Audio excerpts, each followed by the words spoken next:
in a patient's mouth. So there are all manners of very serious bad practices that people have carried over the years, which are done. In fact, some convulsive children, they give cow's urine preparations to them to drink, and then that cow's urine preparation with herbs contain nicotine soaked in cow's urine, and at the end of the day, the child gets on with serious brain damage from nicotine. And a lot of children have been poisoned like that when they are convulsing. They give them that preparation. We'll continue like this, Doctor. We really have to go on a break now, but when we come back, we'll continue. We're going on a break now. When we come back, your calls, your comments. Welcome back. It's still Health Matters. And the number to call is 01-2206-842. That's 01-2206-842 for your questions and comments. And while the discussion is going on, Doctor, you were saying cow's urine and nicotine preparation. Yes. It's a type of herbal preparations. They have a number of herbs put together, and then with tobacco leaf, fresh tobacco leaves. Okay, that's where they get the nicotine comes from the fresh tobacco leaves. A lot of those other herbal preparations may not really be harmful to the child, but the nicotine is from the fresh tobacco leaf is the dangerous one there. Okay, now you've taught us what to do in a situation of convulsive epilepsy. Yes. When the child or person is not convulsing, is there anything one should do? Yes, there are some people who have what you call complex partial seizure. Excuse me. They behave abnormally. A child will start wandering off. So, and if you do not stop him, he can wander off during that period of convulsions, or he may just start doing things wrongly. So what you simply do is to ensure that there is safety.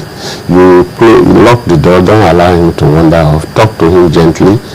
And there are some, but if you grab hold of him or shout on the child during that time, or on an adult, even adults, they can attack you reflexly, as a result of that. So when they are having this type of bout of abnormal behavior during that period, you just treat them gently, make sure they don't harm themselves, make sure they are safe. After some time, the thing will go away on its own. We have a phone call coming in. Hello? Hello. That's from Shagam. Zainab? Good afternoon. Okay, good afternoon. Zainab. Zainab, okay. Please, I want to really ask that this disease does really have cure. Okay, thank you very much, Zainab. I got that. Thank you so much. Doctor is asking, does this have a cure? Quite a number of patients can actually be cured after a prolonged treatment, depending on the type of seizure it has.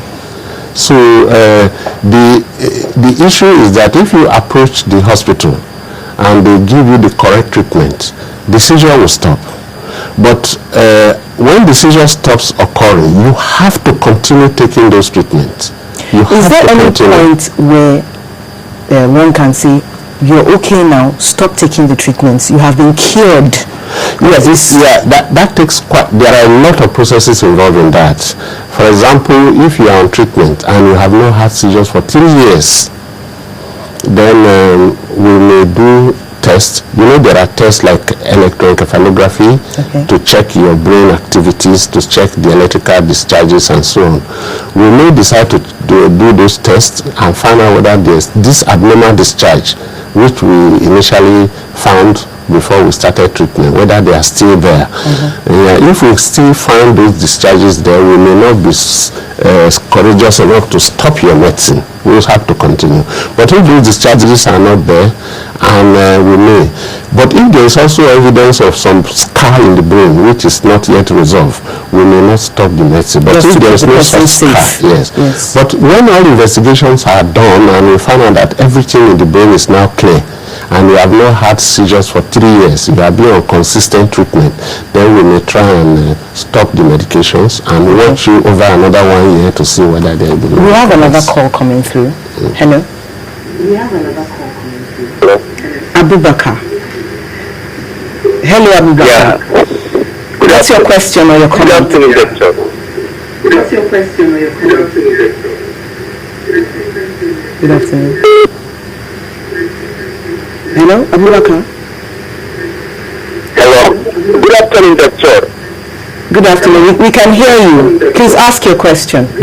We can hear you. Actually, what I'm trying to say is that what the doctor and his organizations are doing in order to enlighten people, particularly people from the northern part of Nigeria, where I'm originally from, although I'm calling from Jordan, because most of these problems that you have mentioned of putting spoons inside the patient's mouth while having combustion and giving a cow urine and so many problems are the commonest problems that are in most of the areas in the north where I am from. So please, what the doctor and his organizations are doing in order to enlighten people to stop all these kind of practices. Thank you very much. Thank you very much. Thank you so much, Abubakar. Abubakar is asking us about what is being done to enlighten the public, that the area he comes from, there's so much of this putting of spoons and stuff like that. Yeah, I think public enlightenment is extremely important. It's a very big country and it's a complex country. We've done our best. We have, for example, the Nigerian Society of Neurological Sciences. We have Epilepsy, International League Against Epilepsy has a branch in Nigeria, and we have some young men who are actively involved in that. And many years ago, I was also involved in doing public education. But we know that the process of educating the public is very tough.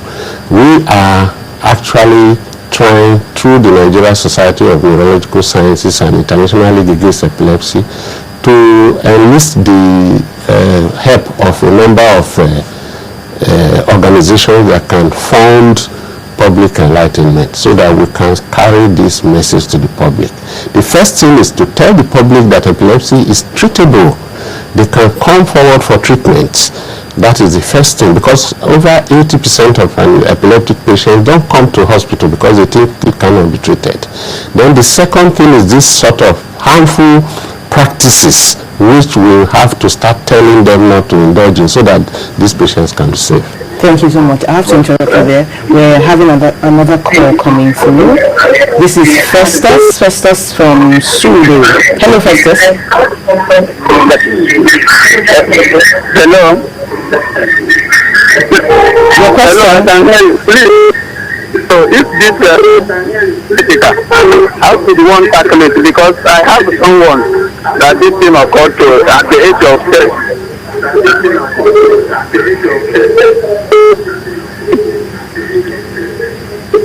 Hello, we can hear you, Festus. I said, how can I tackle this issue of this epilepsy? Because I have someone at the age of 3, and it found out that it's genetical. Thank you, Festus. Have you gotten my question? Thank you. Yes, we got your question, Festus. Thank you. He has a 10-year-old epileptic. Yes. Well, if you have a 10-year-old epileptic, I think the best thing is to take him to the hospital. There are children's pediatric clinics, can take him there, and he will be taken care of, he will be treated. I think the question he wants to ask is, what are the chances that other children will inherit it? The chance is not so high. When we talk about the chance of a patient inheriting epilepsy is in the neighborhood of between 1.2 and 3%. So it's a very slim chance. Even though it's genetic, the chance of inheritance is not as high as other straightforward genetic Okay, so if somebody who is an epileptic shouldn't be afraid to have a baby? Yeah, it shouldn't be. Because if he has a baby, the chance that the baby will be epileptic is quite small. It's not more than 4 or 5%. So it's a very small chance. So you shouldn't be afraid. Epilepsy inheritability is not so strong, even though there is a genetic element. Okay. Yes. Is there a chance that, have you ever done surgery for this kind of condition? Yes, in America, UK, and other parts of the world, epilepsy surgery is quite common and practiced. Not here. The process of surgery is very complex, but I know that in future, with the development of neurosurgery and neurology in Nigeria, we may be able to get into that level. So it's for intractable seizure. Those, after giving medicines, they cannot control them. You give 1, 2, 3 drugs, and they are still unable to control. I hope those are few. There are not many. They are quite few. And then you see that there's a scar somewhere in the brain. All the surgeon needs to do is to go and remove that scar.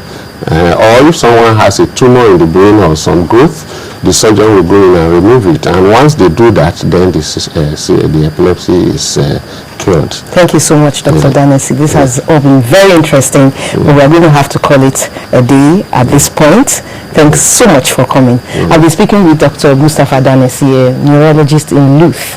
Thank you for keeping us company, and thank you for all those questions. Abubakar, Zainab, and there was Festus as well from Surulere. Thank you so much. And let's make it a date again next week.